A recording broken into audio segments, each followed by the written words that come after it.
Hello, I didn't see you there. It's not often that a play of such high distinction comes along, so that is why The Tragical History of Doctor Faustus by Christopher Marlowe is featured on Seminar Spectacular, Dramatic and Gothic Play Review.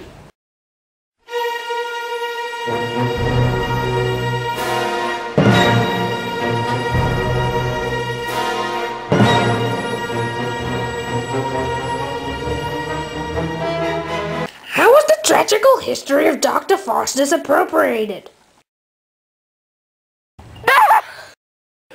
The Tragical History of Doctor Faustus by Christopher Marlowe came from a narrative published in 1587, called The History of Dr. Johann Faust, by an anonymous German. The History of Dr. Johann Faust was published 17 years before The Tragical History of Dr. Faustus by Christopher Marlowe, so it's a valid candidate of what gave Christopher Marlowe the inspiration to create The Tragical History of Dr. Faustus. Furthermore, scholars believe that there could be a relation between Dr. Faustus and Queen Elizabeth's royal astrologer, John Dee, who, like the character Dr. Faustus, practiced both science and magic. More evidence suggesting that Dr. Faustus is based on John Dee is John Dee's connection with higher-ups like the Queen, who he advised. Faustus is displayed as someone who is renowned for his greatness and is respected by royalty and colleagues alike. Did the tragical history of Dr. Faustus appropriate anything? Well, yes, it did. There have been at least 2 contemporary adaptations or retelling of Dr. Faustus, which take the form of a musical called Damn Yankees, directed by George Abbott and Stanley Donen, and a comedy called Don Juan in Chicago by David Ives. Dr. Faustus has also furthered the metaphor of the conscious being a good and bad angel, who are trying to get a person to side with them. Watch this clip from Act 2, Scene 1, Line 15 from the booklet given to you. Go forward, Faustus, in that famous art. Sweet Faustus, leave that execrable art. Contritions, prayers, repentance, what of these? Oh, they are means to bring thee unto heaven. Rather illusions, fruits of lunacy, that make men foolish to use them most. Sweet Faustus, think of heaven, think of heavenly things. No, Faustus, think of honour and of wealth. How does the tragical history of Dr. Faustus stay true to the Gothic genre?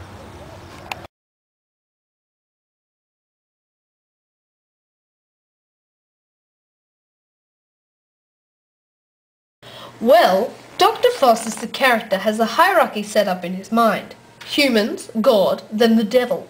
Because God is more powerful than man and the devil rebelled against God, therefore the devil is the ultimate power, which is the opposite of what most religions believe. And because Dr. Faustus has a proud and determined personality, he decides to pledge with the devil, which is symbolic of how religion can't be right and can't offer all the answers, while the supernatural, evil, or Gothic is correct. There is also an element of fear towards the end, as demonstrated in the quote from Act 5, Scene 3, line 165 in the booklet given to you. If thou wilt not have mercy on my soul, yet for Christ's sakes, whose blood hath ransomed me, impose some end to my incessant pain. This quote shows the desperation and fear of Dr. Faustus, as he rejects the supernatural and evilness and pleads for God's forgiveness. The same thing happens to science when Dr. Faustus feels unfulfilled once he is an expert in science. This bluntly states that science can't satisfy the needs of man. Therefore, they turn to the dark arts for fulfillment. Obviously, there are elements of supernatural with the presence of magic, whether it being accepted as a lifestyle, causing antlers to sprout out of people's heads, or being used as a tool to trick and deceive the Catholic Church or a humble horse courser. The The language within the tragical history of Dr. Faustus is highly melodramatic, with big long speeches talking about the character's issues. For example, there is one in Act 5, Scene 2, line 133 to line 189 in the booklet given to you. Psychological depth is created by the use of the bad angel and the good angel. They represent two sides of Dr. Faustus's conscience. The bad angel is the selfish, self-serving and negative train of thought, which would give Dr. Faustus instant happiness. Whether or not it will be permanent doesn't really matter. The good angel is the worthwhile, more practical and positive train of thought, which will lead to happiness in the long run. This personification of reflection and consciousness is effective in creating psychological depth because it allows the audience to get inside the head of Dr. Faustus. What is the context and contextual influences of Dr. Faustus? There is a lot of biblical context within Dr. Faustus, with particular contextual influence from the Bible and Christian mysticism. For example, Mephistopheles, according to extra-biblical texts, is thought to be one of Lucifer's head demons, as Mephistopheles was the first angel to take Lucifer's side when the angel rebellion happened. There are various references to this. For example, Act 2, Scene 2, line 5, where Mephistopheles says, "But thinkest thou heaven is such a glorious thing?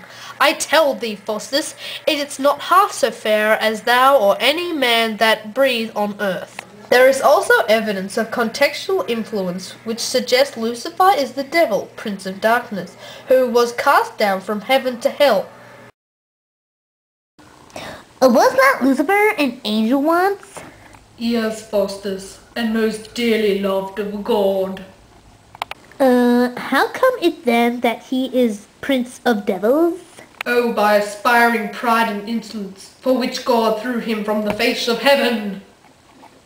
Does the tragical history of Dr. Faustus target anyone, anything, or any group of people?